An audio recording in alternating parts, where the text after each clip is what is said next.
झांसी के विधायक विनोद पाणा जी, नलवा के हमारे विधायक रणधीर पनिहार जी, हमारी जिला हिसार की अध्यक्षा आशा खेतड़ जी, हमारे हांसी के जिला के अध्यक्ष अशोक सैनी जी, पूर्व सांसद जनरल डीपी वत्स जी, पूर्व मंत्री डॉक्टर कमल गुप्ता जी, हमारे हिसार जिला परिषद के चेयरमैन सोनू सिहाग जी, हमारे हिसार के मेयर परवीन पोपली जी, पूर्व मंत्री हरियाणा सरकार अनूप धानक जी, और विशेष रूप से मैं धन्यवाद करना चाहूंगा क्योंकि आज दादा बाणदेव जी के जन्म के अवसर पर जो पूनिया खाप द्वारा ये सर्व जातीय सम्मेलन आयोजित किया गया है, इसके लिए हमारे भारतीय जनता पार्टी के प्रदेश के महामंत्री और आयोजक सुरेंद्र पूनिया जी का मैं दिल से धन्यवाद करता हूं। और इसी कड़ी में हमारे दूसरे आयोजक जो प्रसिद्ध समाज सेवी भी हैं, लगातार समाज के अंदर उनको सुविधाएं देने का, पहुंचाने का काम करते रहते हैं, ऐसे हमारे विजय पूनिया जी, हमारे अध्यक्ष सर्स डेयरी ओम प्रकाश पूनिया जी, और मंच का बहुत अच्छे से संचालन कर रहे हमारे महिपाल शास्त्री जी, मैं उनको प्रणाम करता हूं। और हमारे बीच में आज हम दादा बाणदेव जी महाराज के आज इस प्रकाश पर्व के ऊपर हम एकत्र आए हैं, तो इस अवसर पर हम सबको आशीर्वाद देने के लिए हमारे बीच में संत अमरदास जी वो पधारे हैं, मैं उनको प्रणाम करता हूं। हमारे बीच में संत पुरी जी, पवन पुरी जी, वो भी पधारे हैं, और हमारे बीच में देवी शक्ति पुरी जी वो भी पधारी हैं, मैं उनको बहुत बहुत उनको प्रणाम करता हूं, उनका दिल से धन्यवाद करता हूं। और आज इस भव्य सम्मेलन में हमारी मातृशक्ति, हमारे बुजुर्ग, युवा साथी, मैं आप सबको भी दोनों हाथ जोड़ करके शीश नवा करके राम राम करता हूं, आप सबको प्रणाम करता हूं। साथियों, आज हम सब दादा बाणदेव के पावन जन्मोत्सव पर यहाँ एकत्र आए हैं। साथियों, यह दिन हमारे लिए एक श्रद्धा का दिन है, और यह दिन हम सब के लिए एक प्रेरणा का भी दिन है। साथियों, ये आत्म बल का भी ये हम सब के लिए दिन है। मैं आप सबको बहुत बहुत बधाई देता हूं। दादा बाणदेव जी का जीवन हम सब जानते हैं कि पूनिया खाप के इतिहास का वह सुनहरा अध्याय है जिसने हमें सिखाया है, जिन्होंने हमें शिक्षाएं दी हैं, और उनके दिखाए हुए मार्ग के ऊपर हम आगे बढ़ रहे हैं। इंसान अपनी पहचान जन्म से नहीं, अपने कर्म और चरित्र से बनाता है। ये बाबा दादा बाणदेव जी ने हमें सिखाया है। साथियों, मुझे खुशी है, हम सब जानते भी हैं कि दादा बाणदेव, उनका जीवन से हमें यही सीख मिलती है कि उन्होंने हमें सत्य, अनुशासन और भाईचारे को जीवन का मूल मंत्र दादा बाणदेव जी ने ये हमें दिया है। साथियों, वो कहते थे, बाबा बाणदेव जी अपने शब्दों में वो बोलते थे कि खाप की ताकत उसकी एकता में है। ये बाबा बाणदेव जी कहते थे और समाज की उनकी युवाओं की मेहनत में है। ये बाबा बाणदेव जी हमें मार्ग दे करके गए हैं। साथियों, उनका जीवन हमें यह संदेश देता है कि जब समाज संगठित और अनुशासित होता है तो हर समस्या का समाधान वो आसान हो जाता है। ये बाबा बाणदेव जी ने हमें सिखाया है। साथियों, पूनिया खाप ने हमेशा देश हित, समाज हित और जनहित में जनहित को सबसे ऊपर रखा है। ये हम सब के लिए बड़े गर्व की बात है। साथियों, दादाजी ने भी, दादा बाणदेव जी ने भी हमेशा हमें यही विश्वास दिया है कि जो खाप समाज की भलाई के लिए खड़ी होती है वह कभी कमजोर नहीं पड़ती है। ये बाबा बाणदेव जी ने हमें सिखाया है। साथियों, बाबा बाणदेव जी ने जहां बुजुर्ग बुद्धि देंगे, उन्होंने कहा कि जहां बुजुर्ग बुद्धि देंगे और युवा मेहनत करेंगे, महाविकास नहीं रुक सकता, विकास की गति बढ़ती है। साथियों, दादा बाणदेव जी महाराज कहते थे कि युवा यदि सही दिशा में आगे बढ़ जाए तो नई पीढ़ियों की वो तकदीर बदल देता है। अगर सही दिशा के अंदर आगे बढ़ जाए, ये बाबा बाणदेव जी अपने प्रवचनों में हम सबको वो बताते थे। और मुझे खुशी है कि हम लगातार बाबा बाणदेव जी के दिखाए हुए उस मार्ग के ऊपर हमारी सरकार निरंतर आगे बढ़ रही है। मैं ये कहना भी चाहूंगा कि हम सब ने ये संकल्प भी लेना चाहिए और युवाओं को भी हमें इस और बढ़ाना चाहिए कि हमारा युवा नशे से दूर रहे। ये बाबा बाणदेव जी ने अपने प्रवचनों में हम सबको भाइयों ये रास्ता दिखाया है। और मुझे खुशी है बताते हुए कि अभी पिछले दिनों जब मैंने इस नशे के विरुद्ध एक बड़ी साइक्लोथॉन यात्रा उसका चला रखी थी, तो उस बीच में हमारी सभी खाप पंचायतें अपना आशीर्वाद देने के लिए उस बीच में आई थी। मैं उनका भी आभार व्यक्त करता हूं और मैं पूनिया खाप से ये आग्रह करता हूं कि युवाओं को एक सही दिशा में आगे बढ़ाना चाहिए ताकि आने वाली पीढ़ियां हमारी और सशक्त और मजबूत हो सके, उनको हम नशे से दूर रखें।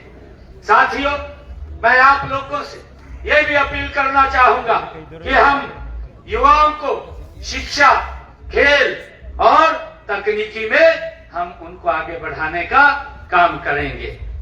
साथियों, और समाज व खाप मान सम्मान को हमेशा हम ऊंचा रखेंगे। मैं युवा साथियों से ये कहना चाहता हूं, मुझे खुशी है कि आज जब हम दादा बाणदेव जी का जो सपना था उस सपने को हमने धरातल पर उतारते हुए उसको आगे बढ़ाने का काम करना है।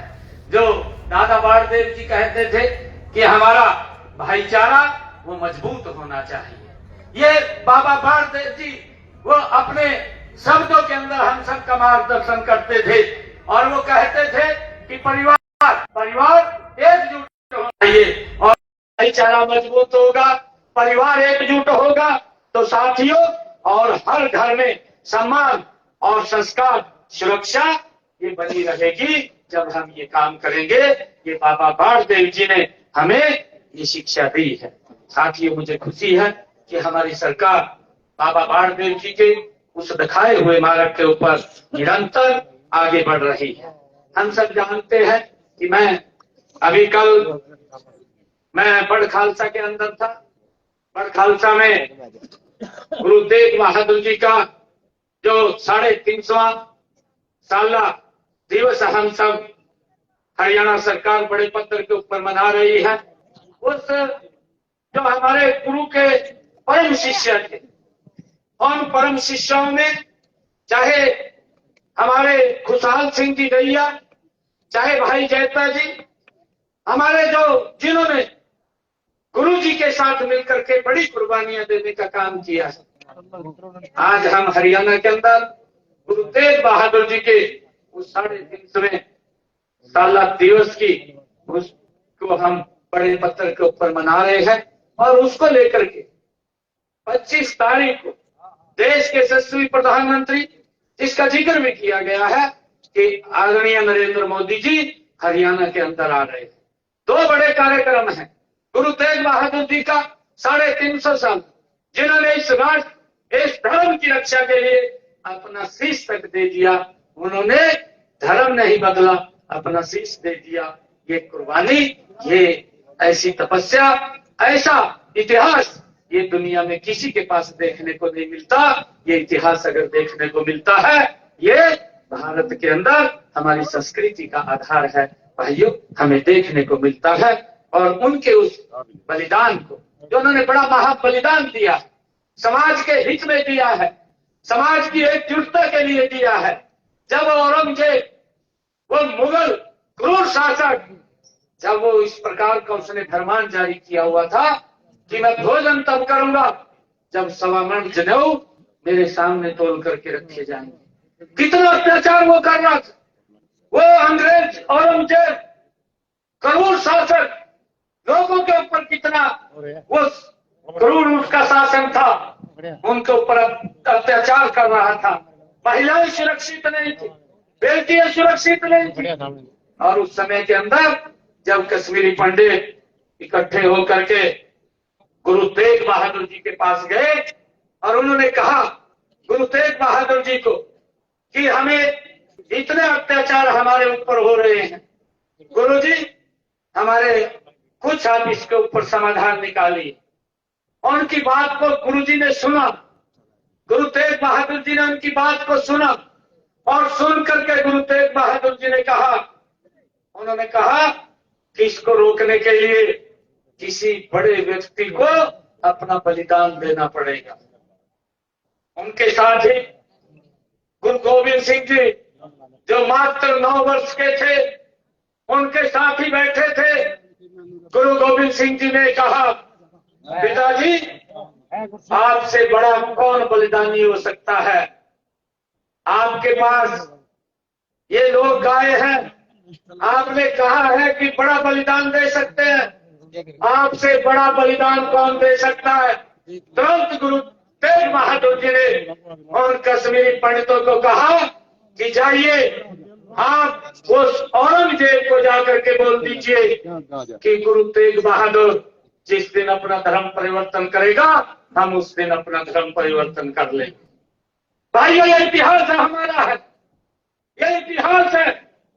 परंतु उस इतिहास को जन जन तक पहुंचाने का जिम्मा ये हमारी सरकार ने ये इसी प्रकार उठा रखा है, संत प्रचार प्रसार समिति के माध्यम से, कि हमारे जो महापुरुष हैं उन महापुरुषों के दिवसों को हम राज्य स्तर के ऊपर मनाने का काम करते हैं। और कल उसी कड़ी के अंदर खुशहाल सिंह जी दैया, जो उस क्रूर शासक औरंगजेब ने जब गुरु तेग बहादुर जी उनकी बात को बोल करके वो औरंगजेब को मिलने के लिए जब गए, औरंगजेब ने उनको गिरफ्तार कर लिया और गिरफ्तार करके बंदी बना लिया, उनको बंदी बना लिया। तरह तरह की यातनाएं दी गई, उनको प्रलोभन भी दिए गए और इस प्रकार के प्रलोभन दिए गए कि आप अपना धर्म बदल दें। परंतु गुरु तेग बहादुर जी ना तो उनके अत्याचारों के सामने वो झुके, ना प्रलोभन के अंदर आए, और उन्होंने भाइयों धर्म परिवर्तन नहीं किया।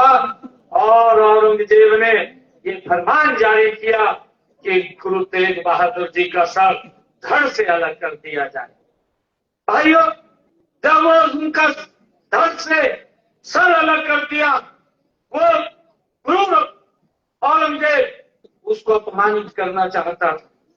परंतु हम देखते हैं कि जब गुरु तेग बहादुर जी का शीश अलग किया गया, उस वक्त एक बहुत बड़ा तूफान आया और उस तूफान के अंदर उनके शरीर को हमारे लखी साहब जो बंजारा है हमारे, वो उठा करके ले गए और उनके जो शीश था उस शीश को भाई चेता जी उठा करके ले गए। और जब ये पता औरंगजेब को चला तो उन्होंने उसके पीछे अपनी सेना को लगा दिया। जब भाई जैता जी शीश को लेकर के जा रहे थे और उन्होंने कहा कि हम गुरु तेग बहादुर जी का शीश आनंदपुर साहब लेकर के जाएंगे, वहां पर उसका सम्मान से संस्कार करेंगे। भाइयों, जब मुगल सेना उसके पीछे लगी तो वो बड़ खालसा गांव के अंदर, उस गांव का नाम उस समय शिलीन उस गांव का नाम था, जो आज बड़ खालसा के रूप में है। तो गुरु का वो शिष्य जो गुरु को प्रेम करने वाला था, भाई जैता जी, जो गुरु तेग बहादुर जी का शीश लेकर के निकल पड़ा था, वो बड़ खालसा में चला गया। और बड़ खालसा में जब उसको पता लगा कि औरंगजेब की सेना ने पूरे गांव को घेर लिया, अब निकलने का भी बाहर रास्ता नहीं बचा है, तो वो खुशहाल सिंह जी को मिले, खुशहाल सिंह जी के घर गए। और जब खुशहाल सिंह जी को ये पता चला कि गुरु तेग बहादुर जी का शीश है और इसके पीछे ये मुगल सेना लगी हुई है और औरंगजेब की सेना लगी हुई है, तो खुशहाल सिंह दैया ने कहा, क्योंकि गुरु का प्रेमी था, उसने कहा कि मेरा शीश वो गुरु तेग बहादुर जी के साथ मिलता है, आप मेरा शीश काट करके ये औरंगजेब को दे दो, मुगलों को दे दो, और गुरु तेग बहादुर जी का शीश आप लेकर के आनंदपुर साहब चले जाओ। ये गुरु के प्यारे, जो गुरु को प्रेम करने वाले, ये इतिहास हमारा था। मैं कल वहां उस बड़ खालसा के अंदर गया था, वहां पर भी 350 वर्ष उस खुशहाल सिंह दैया जी के उस बलिदान दिवस को हुए हैं, जो बड़े बलिदान दिए हैं, और उसको 350 जो साला कुरुक्षेत्र के अंदर मना रहे हैं। देश के यशस्वी प्रधानमंत्री आदरणीय नरेंद्र मोदी जी वहां पर आ रहे हैं। उसका निमंत्रण आप सबको हमारे हरियाणा प्रदेश के प्रभारी आदरणीय सतीश पूनिया जी ने भी आप सबको दिया है। और मैं भी आप लोगों से आग्रह करता हूं कि इस इतिहास को हम जिंदा हमें रखना चाहिए, उस इतिहास को घर घर में हमें पहुंचाना चाहिए, और हम गुरु तेग बहादुर जी के उस बलिदान दिवस के अवसर पर कुरुक्षेत्र में भारी संख्या के अंदर हमें वहां आना चाहिए। साथियों, बाबा दादा बाणदेव जी, उनके जीवन से प्रेरणा लेकर के निरंतर हमारी सरकार आगे काम कर रही है। हम सब देख भी रहे हैं, जिसका जिक्र भी किया है कि हमने अपने संकल्प पत्र में 217 वायदे किए थे जब विधानसभा का चुनाव चल रहा था, और मुझे खुशी है कि हमने उन 217 में से पहले ही वर्ष के अंदर हमने 50 हमारे वादों को पूरा भी कर दिया है। जिनमें हमारे जो वायदे थे, कितने महत्वपूर्ण वायदे थे, हमारे जो वायदे थे कि मेरे जो किसान की फसल है, वो किसान की फसल कोई भी हरियाणा प्रदेश के अंदर हमारा किसान जो फसल उगाएगा, हरियाणा सरकार उसको एमएसपी पर खरीदने का काम करेगी। ये काम हमने, ये देश का पहला ऐसा राज्य है हरियाणा जिसने निर्णय किया है कि अपने किसान की पूरी फसल वो एमएसपी पर खरीदने का काम करेगी।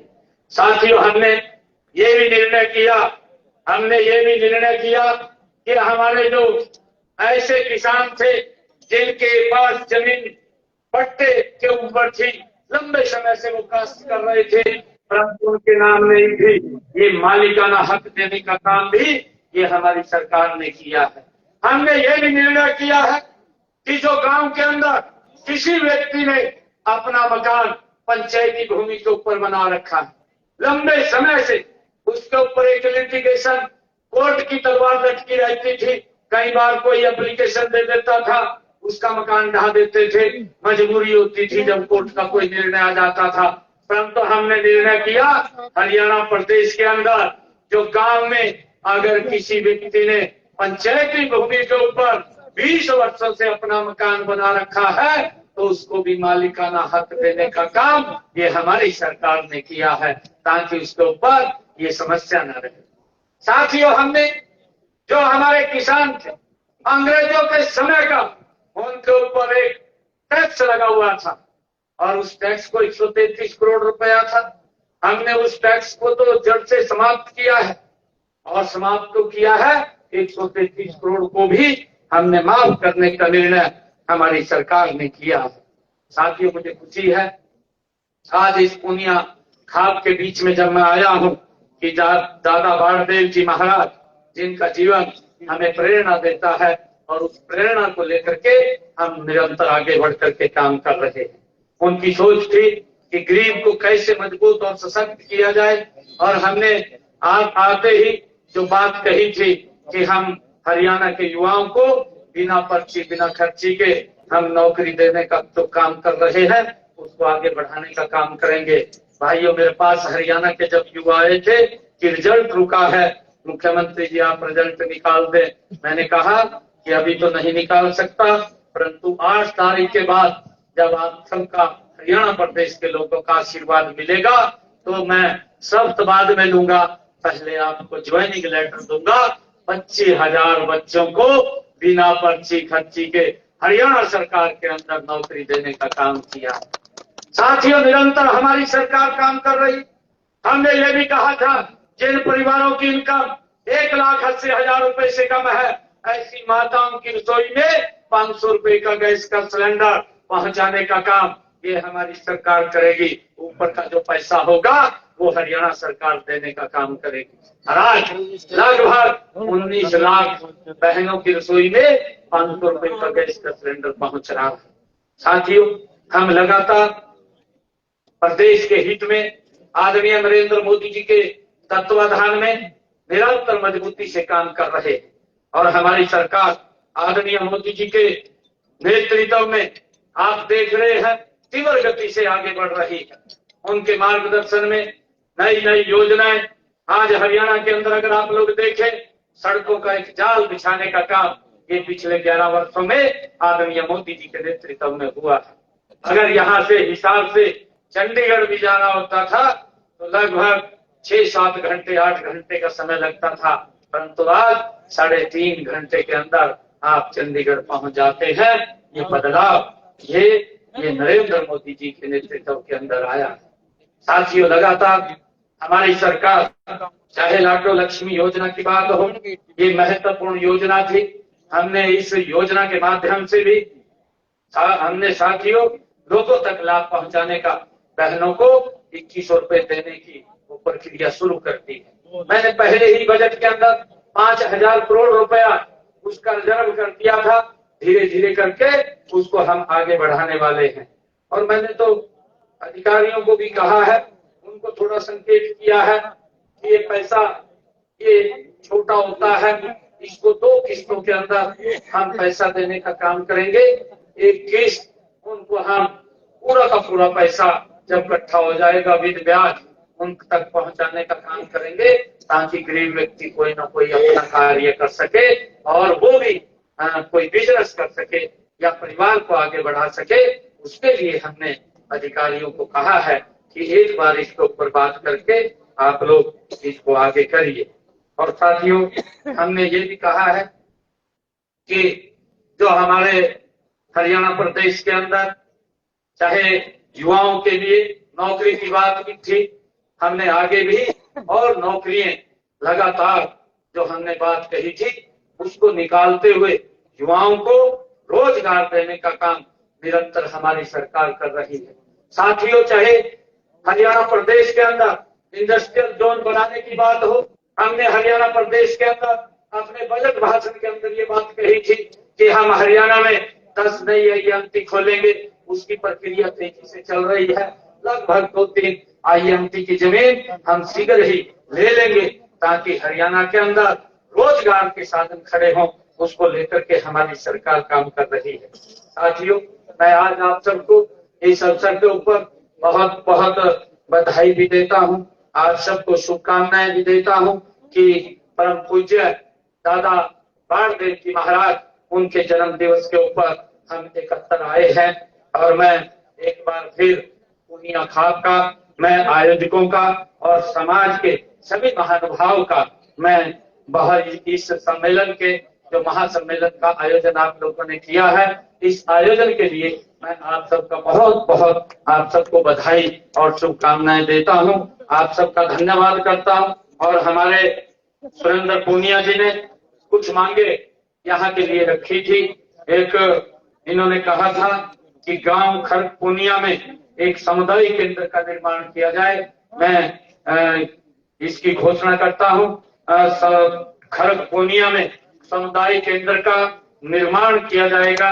और दूसरा, पुस्तकालय की बात वो सुरेंद्र पूनिया जी ने कही, यहाँ पर खड़ग पूर्णिया में एक पुस्तकालय भी खोला जाएगा, जिससे कि हमारे बच्चों को उसका बड़ा लाभ मिलेगा।